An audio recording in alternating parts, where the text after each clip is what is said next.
All right. Anyway, hey guys, welcome to another episode of the Ali Show, and we're here today with Melody Downs, who is the Muay Thai champ. Right? You're the first Muay Thai fighter and a female fighter as well. We have on, so it's nice to have you on, Melody.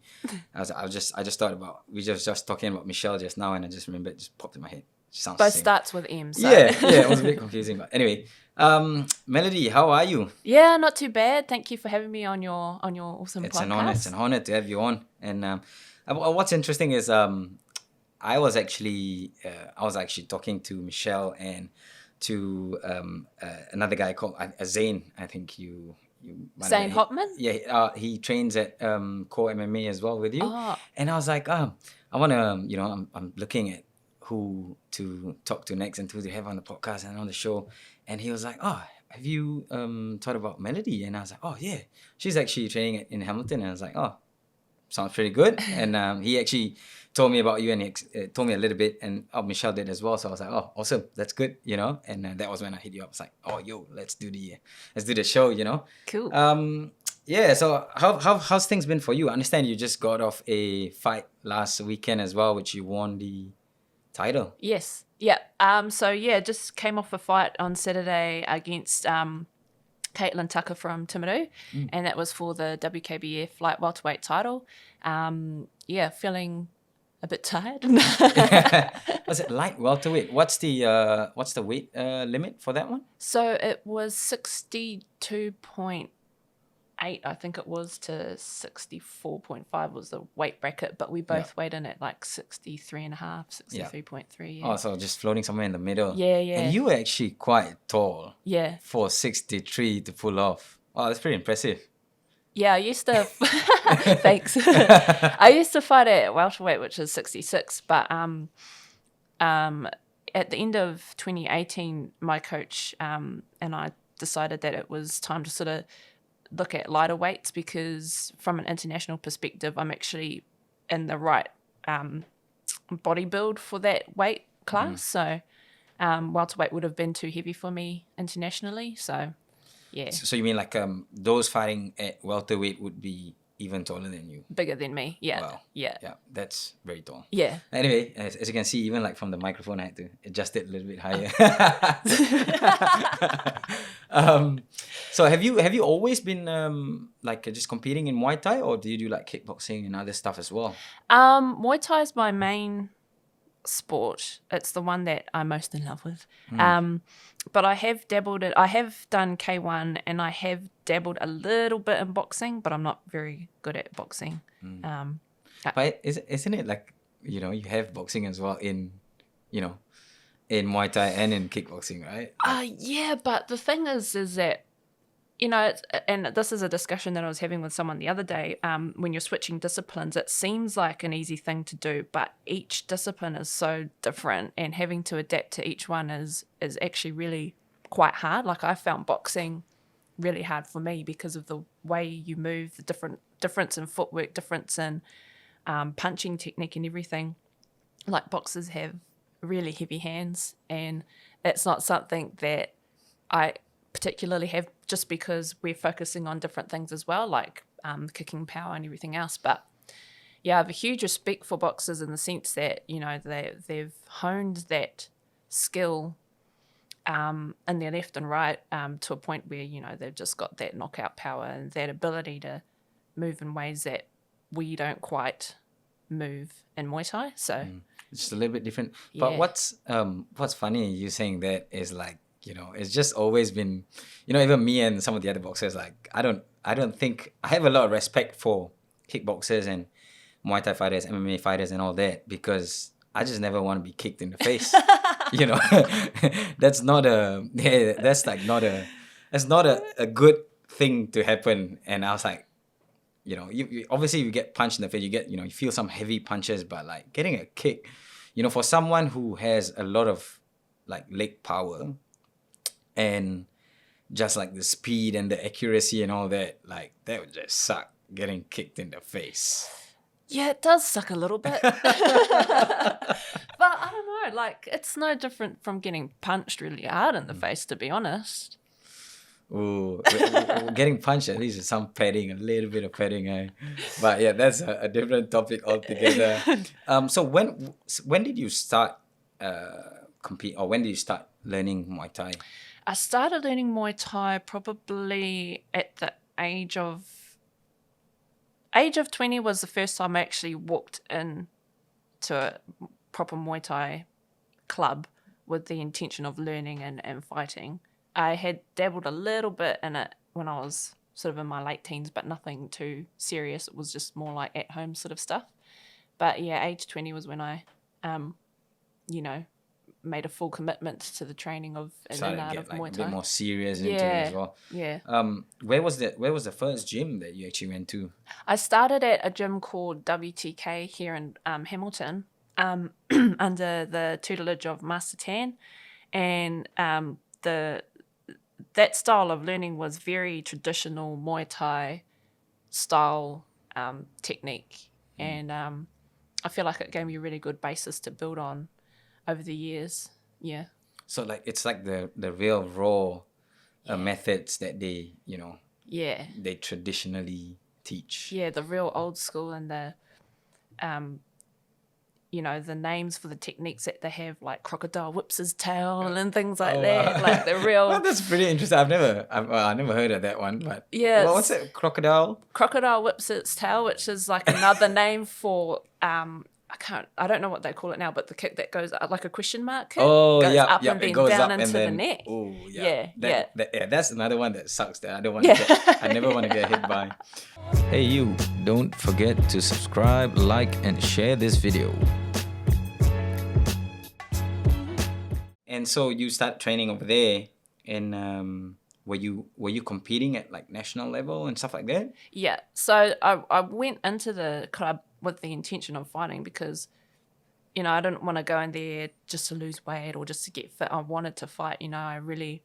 I'd watched a few fights earlier on, and I'd look at the people in the ring and I'd think, oh yeah, I want to get in there and do that. So I think I had my first fight 6 months after training. Wow. Yeah. Because I kept begging my trainer, please, I want to fight. I want to fight. And he said, well, give it 6 months so we can build you up and then we'll see. We'll go from there. And then Kind of build a base. Yeah, build a and base. just the fundamentals and all that. Yeah. And how did the first fight go? Oh my God. I hope no one ever sees it as what it went well, and I won, but it was just like, oh my God. When you watch your first fight, it's like, it's always awkward watching that first one. Yeah. And then you're like, man, what was I doing? yeah. You're like, what is that? And just arms going everywhere. And But I guess that's the you kind of learn as well. I think like more than because you've learned all the stuff, but it's just the nerves as well. Yeah. And just keeping, just trying to stay calm. Yeah. Keep cool and that's I feel like what's a bit funny is like, you've been practicing, you've been training for quite a while. But when that first fight comes in, it always like feels a bit awkward. It's like, oh, like, and then the pressure just, I don't know where it comes from, Yeah. but like at that very moment, you just feel like, there's like, so much pressure on you. I've got to perform. Yeah. But then what you realize is you're just overthinking it. Yeah. And then you just stressing yourself out. Yeah. And you're like, man, Yeah. I don't need to be this stressed out. Yeah, totally. It's quite funny. But yeah, and so when you started with just Muay Thai, and when did you move to kickboxing or kind of did both? I kind of dipped in both maybe more recently, actually, in the last maybe 5 years, just because it was getting to a point where we wanted to stay active, but in order to do that, you've kind of got to cross over into different areas because, the fight community here is really small. And unless you're traveling overseas, you're not going to get as many fights as you want if you want to stay active. So in the last 5 years, I've had a couple of K1 fights. Is that all here in New Zealand or? I had one in Korea a few years ago, K1 fight, and it was for the WKA Intercontinental Welterweight title. And I fought a really good, stocky, strong Korean lady. Oh, wow. Yeah, he just kept coming forward, and I was like, ah. I just put the pressure on. Yeah, put the pressure on, but it was good. And it was a good experience. But I like my Muay Thai. I like my knees and elbows. Oh, what would you say for people who don't really know the difference, or even for myself? I'm no expert in Muay Thai. I know a little bit of Muay Thai, but maybe a little bit more kickboxing. But what would be the main difference, like, or how do you separate? So Muay Thai is often referred to as the art of 8 limbs for the reason being that you're using your hands, your kicks, as well as elbows and knees. That's where the 8 comes from. 8, Okay. yeah, 8 limbs, yeah. And so kickboxing or K1 style is strictly just hands and kicks, with the exception of having one knee usually. You can knee once and then release.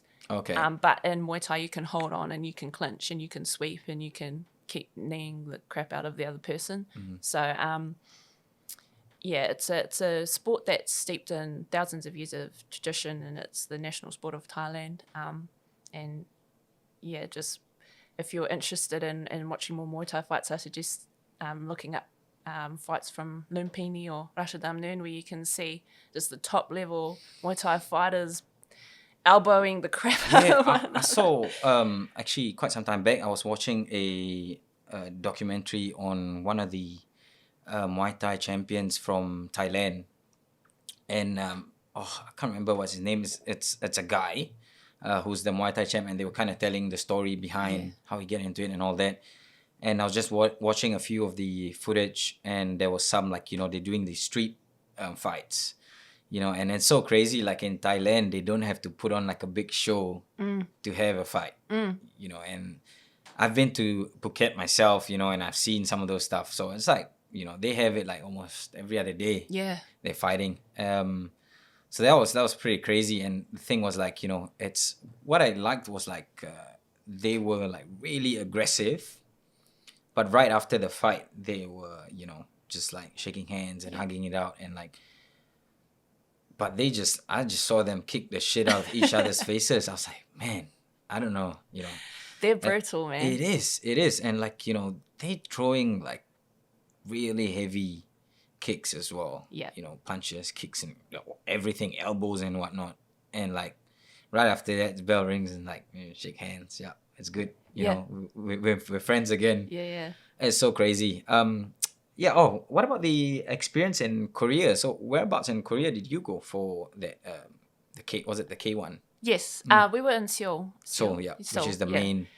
How did you find Seoul? What was like the place like for you? I thought it was awesome, it wasn't what I expected. It was so lovely and clean, and just I loved it there. Yeah. So I think Seoul is, well, I've been there myself. I think it's like in the city, it's pretty clean and everything's like quite well organized and stuff. But like when you go a little bit out to the rural parts and stuff like that, you start to see like a different side of Korea. Right. Like I was in places like Ulsan, Busan. Busan is still a little bit of like a city town, but once you go out to the more rural parts, you kind of it's a bit different. It's a bit different. Yeah. And I think like was it hard for you, like trying to communicate with people there?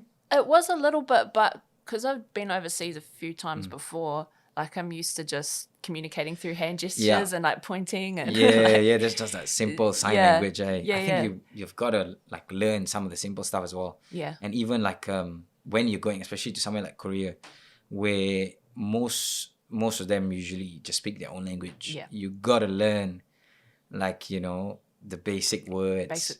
Food. Yeah. Toilet. Yeah. Like where's the shop and like stuff like that. Yeah. But oh man, one of the things that I really struggled with was driving.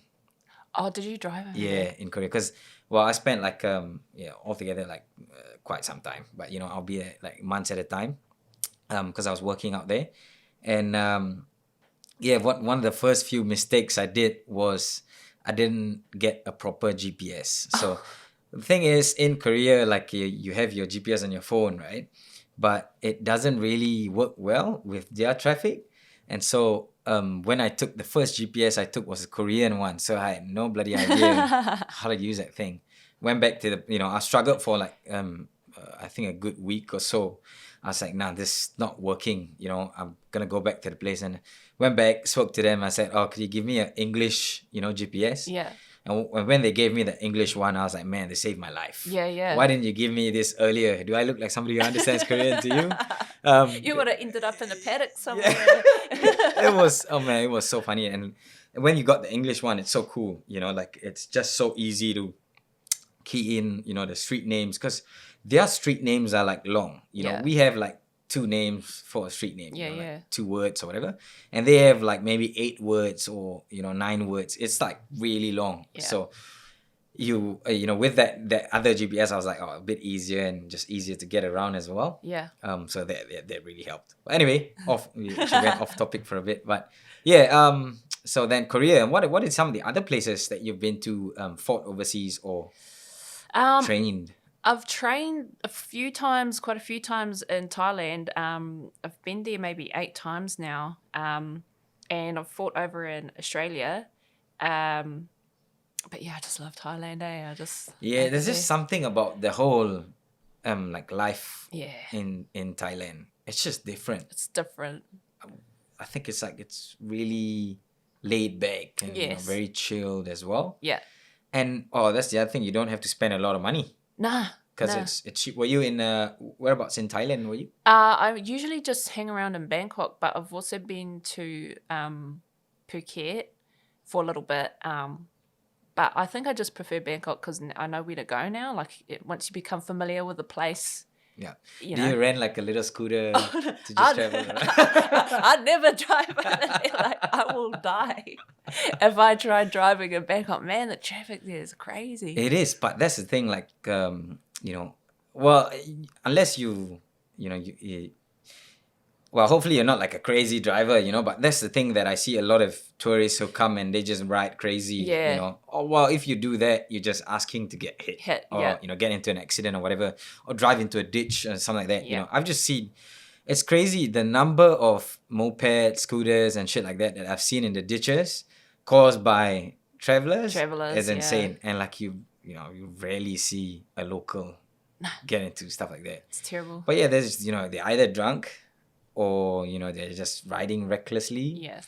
But yeah, if you're like pretty easygoing and just chill, you're not like racing or speeding or stuff like that. Yeah. I think you should be fine. Yeah. Yeah, But you just got to read where the traffic is going and like. But that's the thing. That's the funny thing. They usually give way to you. Like Yeah. if they see that you're not sure or whatever, they usually just let you go. Yeah. Or like it's not like a big deal. They just beep the horn like beep. But Yeah. it's not like beep and then I wanna It'll run you over. Yeah, It's not like here where people are just like, getting angry. Yeah. Getting real angry. But Yeah. they just beep just to let you know that, hey, I'm here. Yeah. Just be careful when you're turning. You might hit me or whatever. Yeah. But yeah, I think it's pretty safe. Like if you ask me, I would say like I'd rather ride a bike in Thailand than to.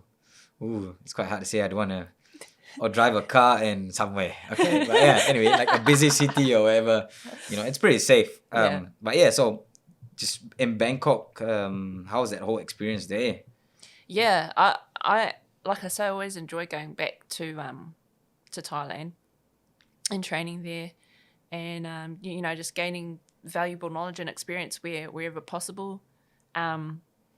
Obviously, there's another side to Bangkok. There's a little bit of a seedy side, but if you just steer clear of that and look at the good parts. Yeah, I that's the other thing. Like you have so many crazy travelers and tourists that come to Bangkok for the wrong reasons. Yeah. And but what can you do? It also happens to be the center of Muay Thai. Yeah. Like Thailand. And what you've been to. I saw one of your posts. You were training at this popular gym that has this real funny guy. What's his name? Yakao? Yeah. Oh, you. Sanchai? Yeah, No. I think that's his name. Yeah. The real funny guy on Instagram that has like, he has some funny videos that he puts up on his Instagram. Like, is he sweeping people anyway? Yeah, stuff like that. Yeah. I saw that once. I was like, Yeah. pretty cool fella. But how's that over there? Like, Yeah. would you say that's a popular sport? It is a popular gym.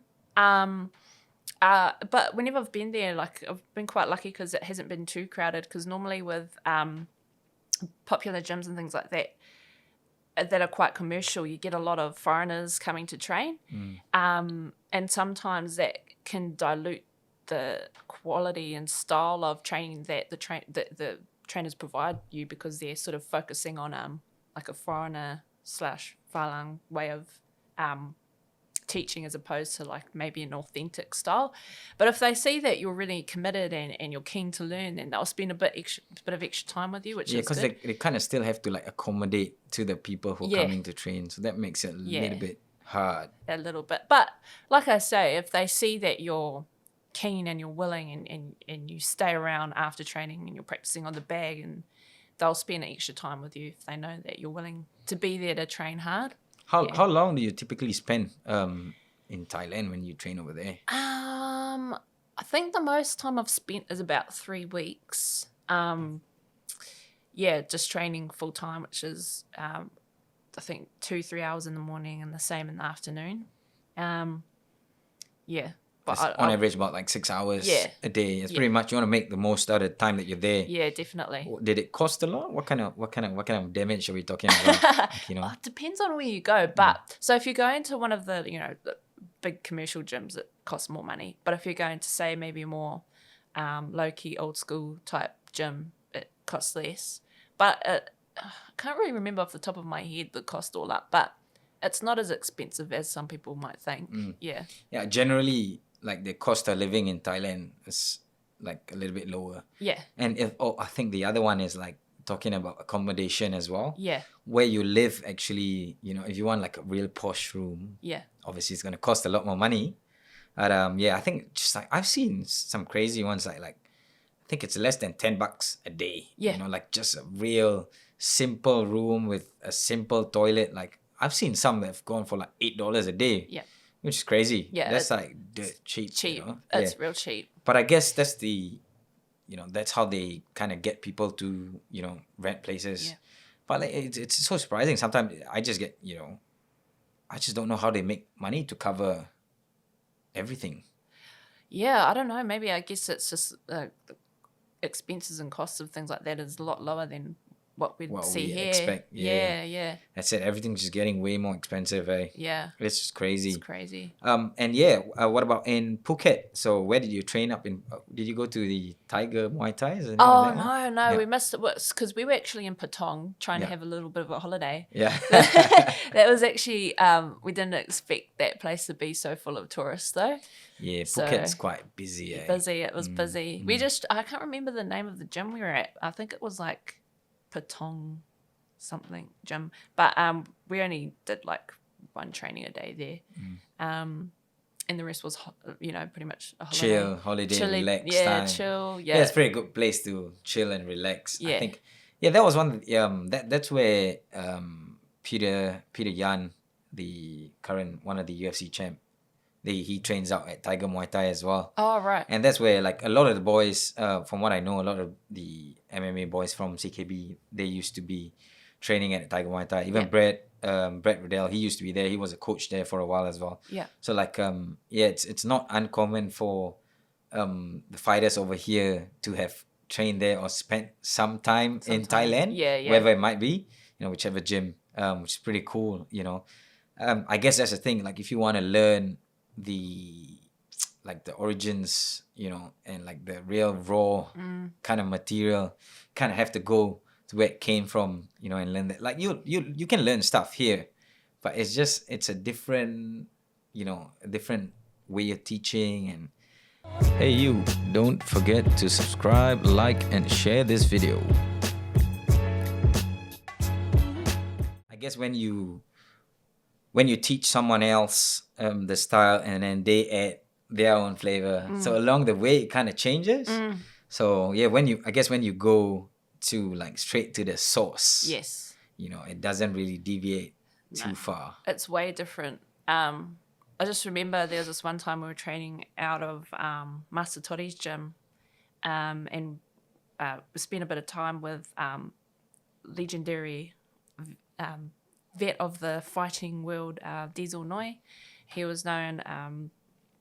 He had a nickname, Sky Piercing Knee, because he was a clinch knee fighter, and spent a bit of time training with him. And we've done clinch here, and for Muay Thai clinch, when you get into this position, you've got the head locked in and your knee, and yep, that's sweet.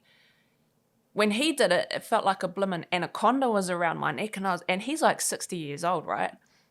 So back in the day, I'm thinking, man, how much stronger would you've been 30 years ago? You're 60 years old now. Mm-hmm. Your grip is like an anaconda's grip. It blows my mind. Skill, was it skill and experience or like strength? It was all of the above, because it's amazing, because you'll be paired up with these Thai trainers who are like 50, 60 years old, and they're so strong. They're skinnier than I am, but they're so strong. And I think it's just... Yeah, that's one thing I learned. Don't let the skinny guys fool you in Thailand. No. Can't let the skinny guys, man. I'll stay well away from these fellas, like... It's crazy. Yeah, and especially, the ones that look like old and can look like a little bit wrinkly and stuff like that. Oh, no, they'll probably kick everyone's ass. Yeah, that was like, oof. It's crazy. Yeah. Yeah, so you were saying with the clinch, that was that his style or his specialty? That was his specialty. So you've got I might be getting this a little bit mixed up, but so you've got different styles of fighters. You've got those who clinch a knee, those who kick, and maybe those who are good at elbow. You've got fighters who are good at different things, and he was renowned for his clinch and knee abilities. And he was showing us these techniques and everything, and he'd get me in the plum position, which is where you've got both hands on the inside around the neck and you've got the head down.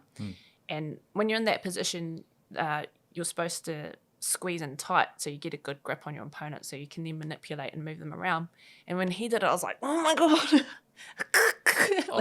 Felt like a rear naked choke or something. Oh man, that's... Yeah, I guess just like years and years of doing that. Yes. You just find ways to make it even more worse for the person you're fighting. And I think what puts them at such an advantage is, those thousands of years of, fighting, adaptation. There's a lot of it. That's one of the things that, for me, when I think about Muay Thai fighters, I always have this image of them kicking those bamboo trees. Yes. Like they're just chopping those shit, just chopping it down. And I was like, man, how the heck do you do that? Like, I kick something and something hits my shin and it hurts as hell. And then this guy's like chopping down, bamboo trees. I was like, man, that's pretty crazy. The conditioning of your body as well. Yeah. It's all in their DNA though. That's next level. Yeah. Next level. And how would you say you dealt with that?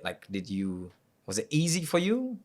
I was just like, because whenever you train with the crews, which is Thai for master or trainer, teacher, they're always telling you push harder, and you're like, but I'm pushing as hard as I can and I'm trying to hit as hard as I can, but it's not as hard as they know hit. That. Is it not as hard as they know that you can go? Probably. Or is it like a mental? Oh, I think it's a little bit of both. Like it's a mental way of making you push harder, but also you're thinking, I'm going as hard as I can, yet it's nowhere near as hard and explosive as what they can do. So you're always trying to push yourself to be at their level, which is... I guess that's just road to progress. Yes. And road to getting better. Yeah, definitely. And that was one of the other ones. Like, do you feel that you have pushed yourself that far yet? Okay, in terms of, maybe I'll rephrase the question. In terms of what your ability is now, or the level you've reached now, do you think you can still push some more? Yes. Yeah, definitely. Yeah. Because we always know at the back of your mind, you can do. I can do you can more. Push some more. Can be better. Yeah. And I guess that's going back to what they're doing there. I feel like they're trying to, at that moment when you're tired, fatigue kicks in, you feel like you can't do it, but and when they see it, they know that you can. Yeah. And they just keep pushing you. But it's good. It's I feel it's addictive to have, that kind of trainer or that kind of mindset, pushing you on. You always have to push yourself more every day, every minute, every round. Mm. If you're not trying to get better, then you're just stagnant, you know? Yeah, you hit like a plateau You and hit it a starts plateau. to... Yeah. And that's not where we want to be. Like, even after this last fight, as soon as I left the ring, I was thinking, okay, what do I need to do to be better? Because even if you win, like for me, even if I win, it's not enough. Like, it's not, I'd rather walk away getting better and better and being greater each day than to walk away having had a mediocre win. You know what I mean? Mm-hmm. So, You want to win with style. want to win with style, That's the win one. with flair. Yeah, Yeah. and I guess it's like you want a convincing win, Yeah. you know, to just no doubts. Yes. Like when people watch it, they know that, oh, okay, Yeah. Yeah. she's the one. Yeah. You know, she won it. And it's like kind of it's an obsession. Yes. It's such an obsession. Yeah. It is. It's very addictive, eh? And Yeah. you're never satisfied with being normal. No. I think it's dangerous to be satisfied because you're not pushing yourself to be better and improve. Mm. I think that, the moment that you stop and think, oh, that's okay. You've also had quite a number of fights, Melody. How many fights have you had so far? I've had 33 now, Wow. and that's across Muay Thai, K1, and I've had 2 corporate fights a fair few years ago. So, yeah, been in the ring 33 The corporate times. fights will be boxing. Corporate boxing, yeah. Yeah. Yeah, yeah. And after all these fights, which one would you say it has been the hardest fight for you?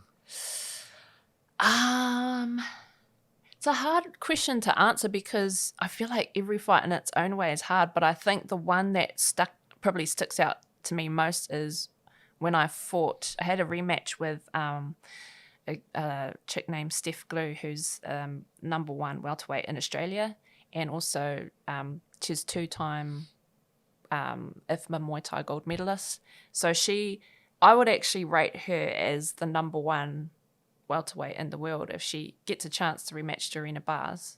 Like, yeah, she's pretty up there. But I had a rematch with her, and I wasn't at my best that night. But even in that fight, I was just thinking, man, I need to work on some things, and you know, it's that moment where you're like, You walk it away. sticks out. You walk away with lessons. Yes, lessons. Yeah. And you kind of, you still wanna try to change a few stuff. And definitely, especially like I feel like when you if you walk away from a loss, you kind of want to try to implement new things and try new things as well, because you don't want to give up. No. Yeah, No. and like that's the thing is, you're not, as a fighter, you're never really afraid of anybody or any of your opponents. It's a matter of who can execute their game plan better, and if someone can knock the other person out, and make it even more convincing win. There's there's a few factors that come into it as well. Yeah. But yeah, so you fought her once, you said? I fought her twice. Yeah. I went over there and fought her in Perth, and I lost by a split decision. And then we had a rematch a few years later here in Hamilton on Knees of Fury. And I went into that fight with not very good prep because physically things weren't going very well leading into that fight, and also a bit mentally as well. So, but I got in there and I did what I could. But yeah, it was probably one of the fights that stuck out. And as you say, it was big lessons that we learned coming out of that. Definitely, yeah. If you could, I'm sure that going into, that's the other thing. When you have a good prep, not only physically, mentally, psychologically as well, you go in as a different fighter, I feel. Yes, yeah. And if you can have that rematch, it'd be good to see what the third one's gonna bring. So you never know.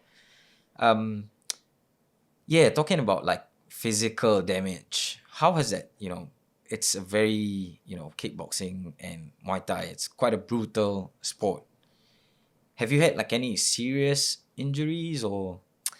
Define serious. 'Cause I'm just like thinking about all of them now. Oh, like, broken. Okay, I would say broken. Would you say broken is quite I've serious? had broken. Yep. Ooh. Yeah. I've had cuts. I've had sprains. I've had What's the worst one so far? probably, I don't know. I've broken my nose a few times. Ooh. I've had stitches. I busted this one open with a knee to the head, and that got stitches. Wow, with a knee to the head. Yeah, yeah. That's what I said, man. I don't want to get kicked a knee in the head, man. Wow. Like you don't feel it at the time, Yeah. and it's just like, oh, there's something warm running down my face, and you look at it, oh, it's my own blood. Oh, okay, and then you just carry on. But then if the ref calls it off, then it's like, nah. Yeah, I think that's the risky one with eye when you get cuts close to the eye. Yeah. There's just higher chances they're gonna stop the Stop fight. it, yeah. It's quite risky, I feel. You know. A lot of fights, get stopped when they have cuts close to the eye. Yeah, that's why you just gotta slather on that Vass and hope for Yeah, the best. hopefully it doesn't bleed too much or it doesn't open up too much. No. I think that's the other thing, it might not be as bad as it looks, but if it starts to open up wide enough, Yeah. people start to get worried. Yeah. They're like, oh.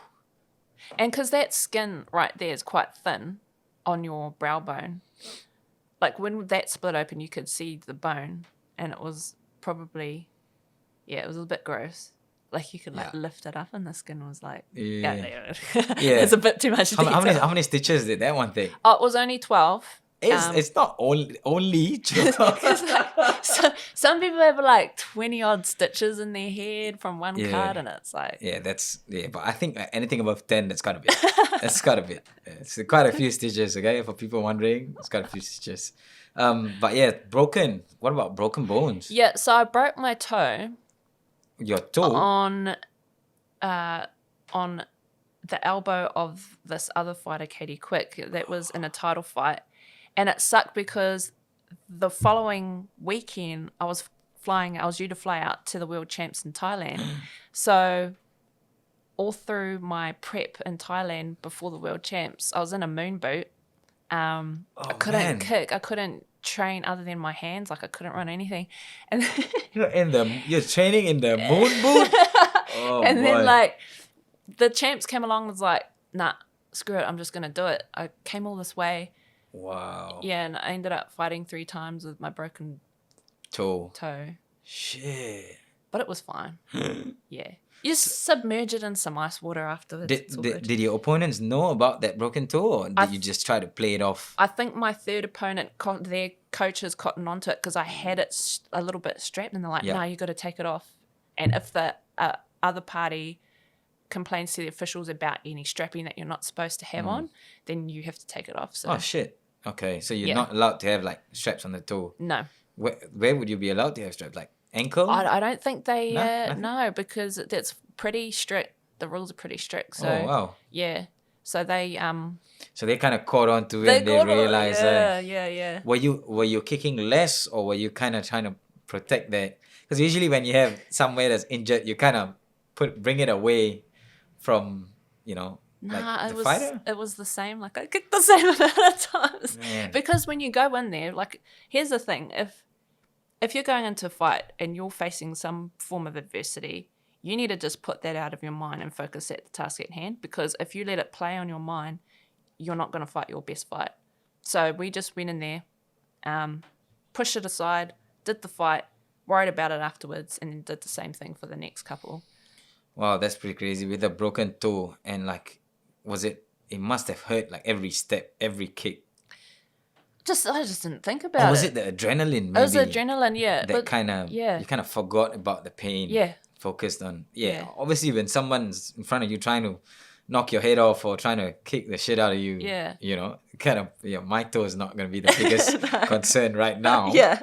So like I got bigger things to worry about. Yeah. Oh man, that's crazy. So you fought with and how did that one go? So you fought, that was in 2018, was it? 2015. 2015, yeah. That was my first time at the champs, and I feel like I did well. I medalled. I got bronze. Wow, with a broken toe.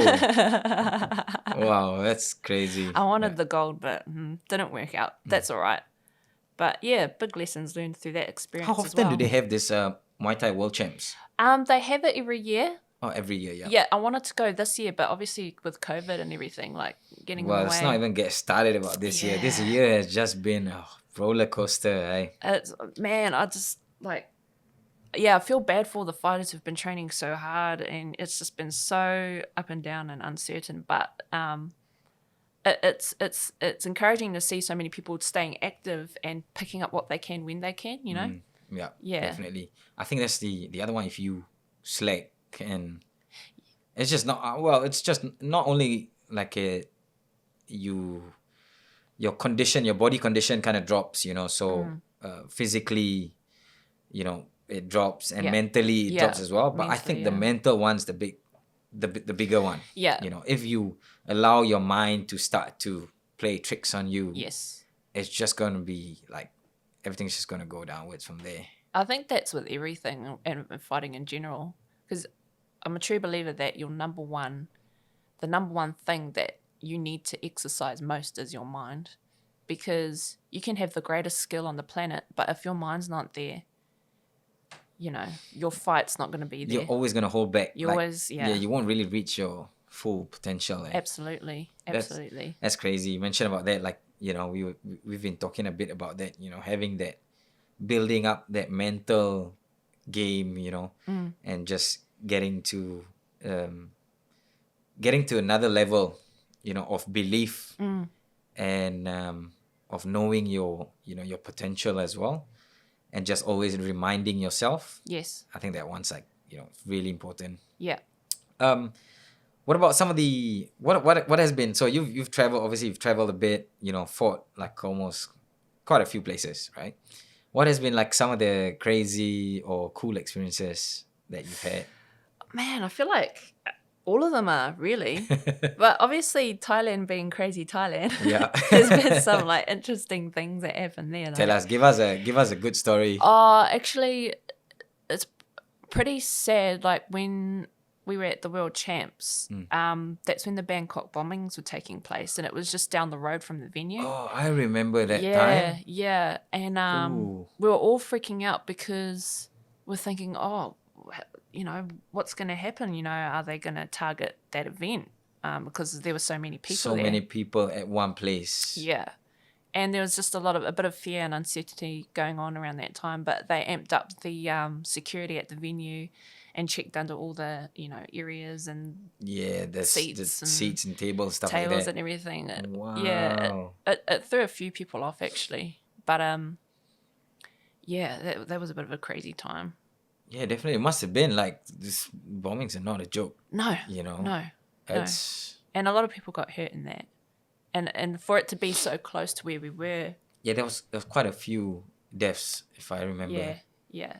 And we had kids competing at the event as well, and it was just like, man. Wow. Yeah. Well, I mean, luckily, nothing happened to the event, because if they were, that's the thing, the nightlife there is always busy. Yeah. Right? But like I guess they wouldn't really, it's quite hard to say, but to target an event, it's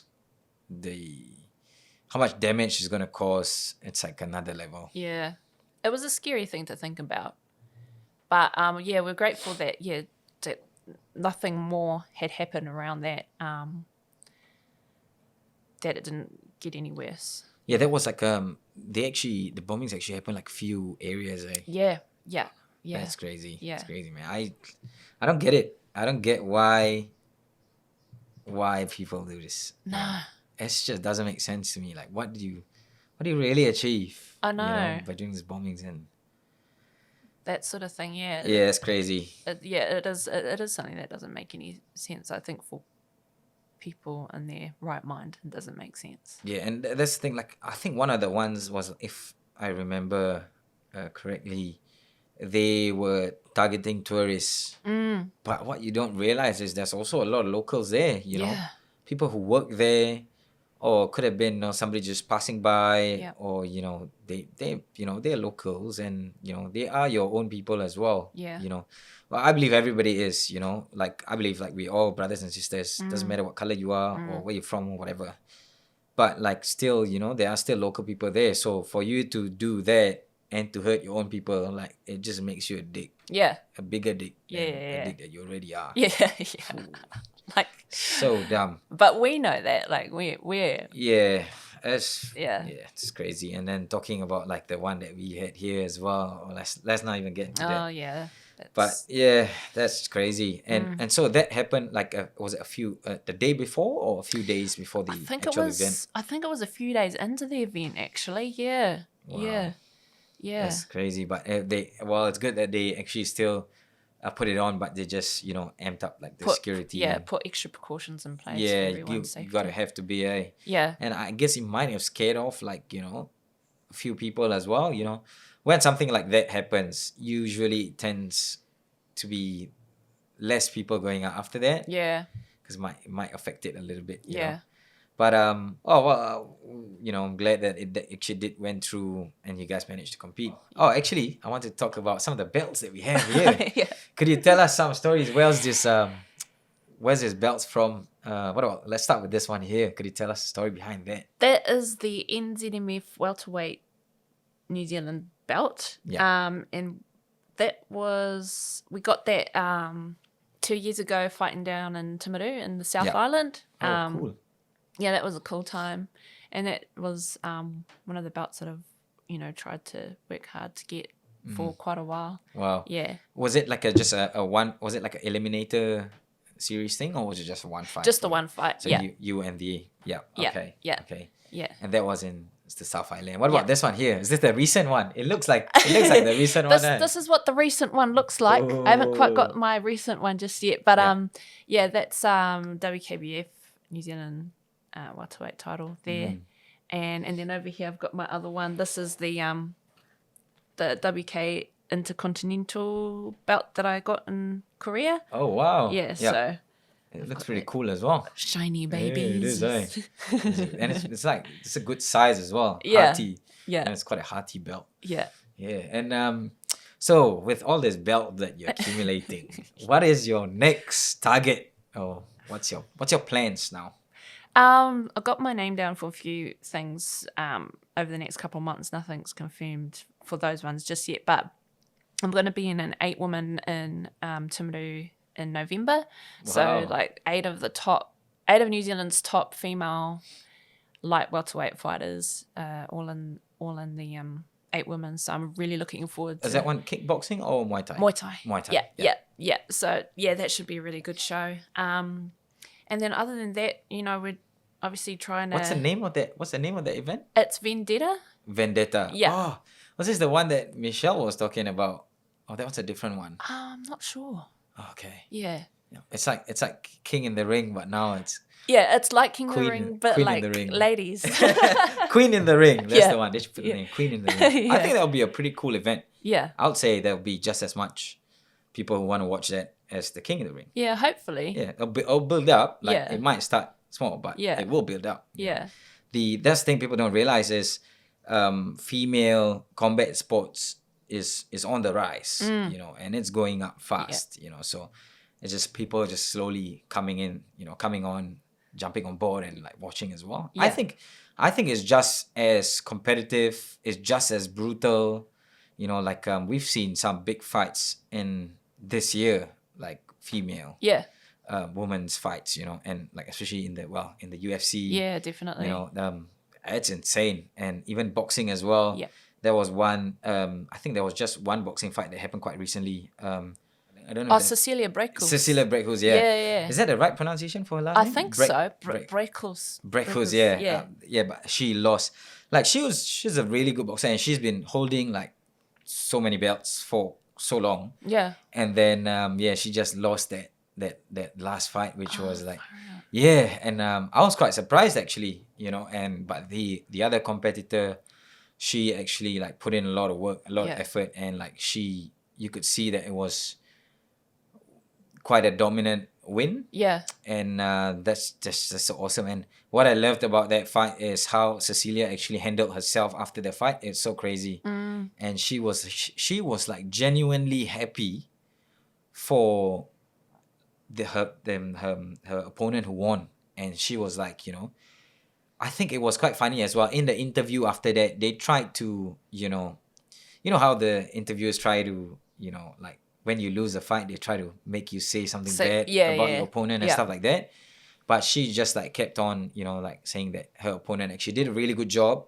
She showed that she wanted to win. She put in the work and she did it. And she was like, she, in a way, she was saying like she felt relief to pass to pass it on. Yeah. And for, her opponent to go on and she wants to see, like, she's looking forward to see what she's going to do in the division, which is pretty cool. Like, you got to be, humble, when you, well, to a certain level, when you win, but also when you lose as well, and how you carry yourself. I think that's really important. Yeah, definitely. Because you don't want to look like, some people just give like too many excuses, or, you just start to like point so many, fingers at a lot of people. But like, it's just realizing that, on that day, someone was actually the better fighter. Yeah. It is what it is. So yeah, Vendetta. So that one's possibly the next fight for you. Yes. In November. Oh, hopefully that goes on. Yeah. It seems like we're about 2 months away. Yeah.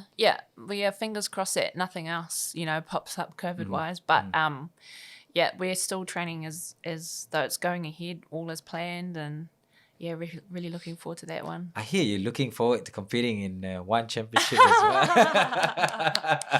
Let's talk a little bit about that. It is my dream to fight in one championship. It is my dream. Like, I joke about this all the time. Like, if I ever got offered a contract, I will literally cry. Like, I joke, but I will probably cry. Like, and the thing that I'm trying to really work on really, really hard is fighting at that level, being able to fight to the level that is expected in one championship. And, like I was saying before, to be better every day and to keep pushing myself every day and train harder every day. But that is like the dream. That would be the dream. Yeah. Well, I feel that it's completely possible, Thanks. Yeah, it is. It is.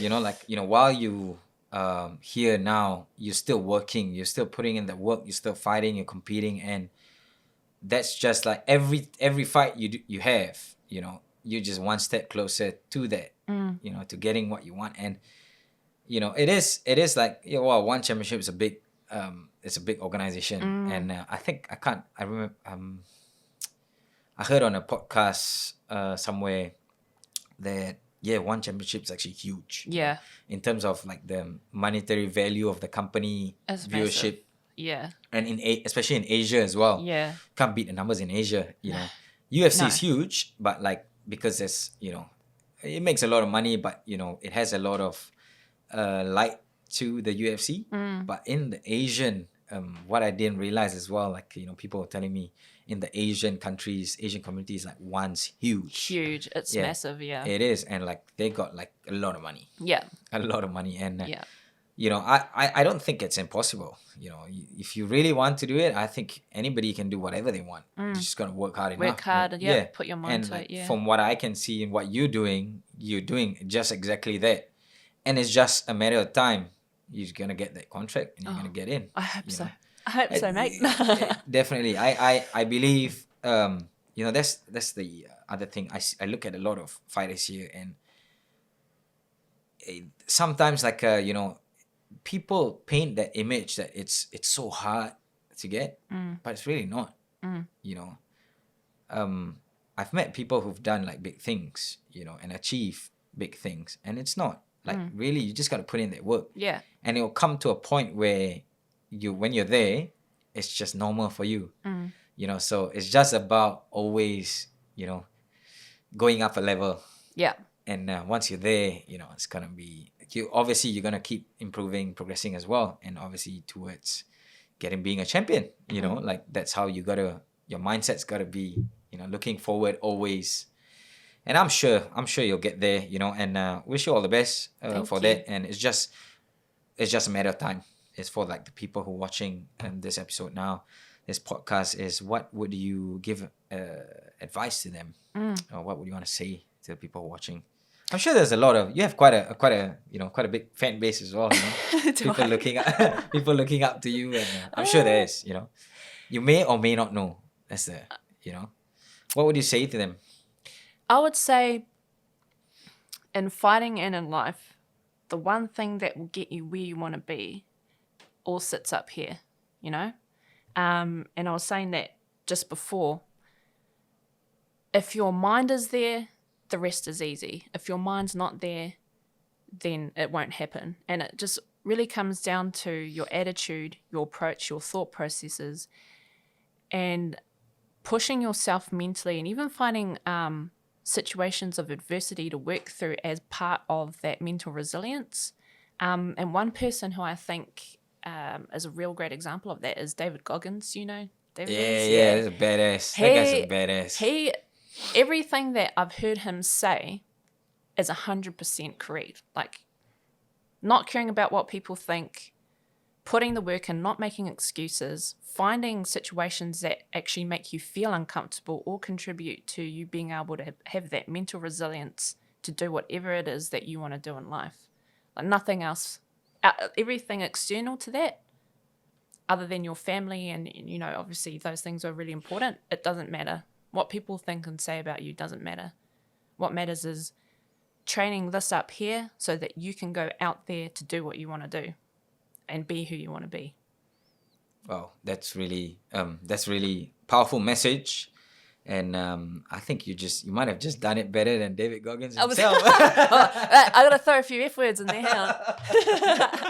But that guy is just like on another level. He's like what I would consider ninja monk level mental toughness. Yeah, I watched a little bit of his documentary and like his story behind how he got there, and like the interesting one is you know, how when he was younger, you know, he was like slightly a bigger kid or something like that, and he had some troubles with his dad, and how he managed to sum up that courage and face his dad. Yeah, that's like a big story for, you know, people who don't know who David Goggins is. I think you guys should check it out. Yeah, definitely. It's really interesting what this you know, the stuff that this guy has faced in his life, how he's overcome it. That guy's just on another level. He's on another level. Yeah. So yeah, I think we should wrap it up here. Melody, thank you so much for coming on the show today. Thank you. We appreciate your time, and like I said, we want to wish you all the best in your future plans, and we look forward to seeing you at One Championship. You know, thank you so much for having me, by the way. Thank it's an you. honor. Thank you for coming on, Melody. And that's it for today, guys.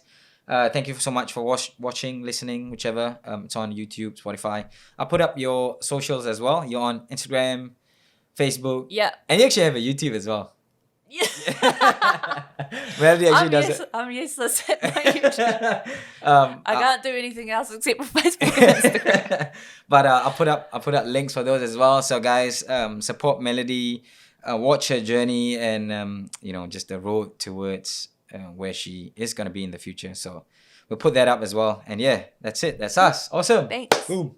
Thank you for watching this episode. Don't forget to subscribe, like, and share. And I'll see you on the next one.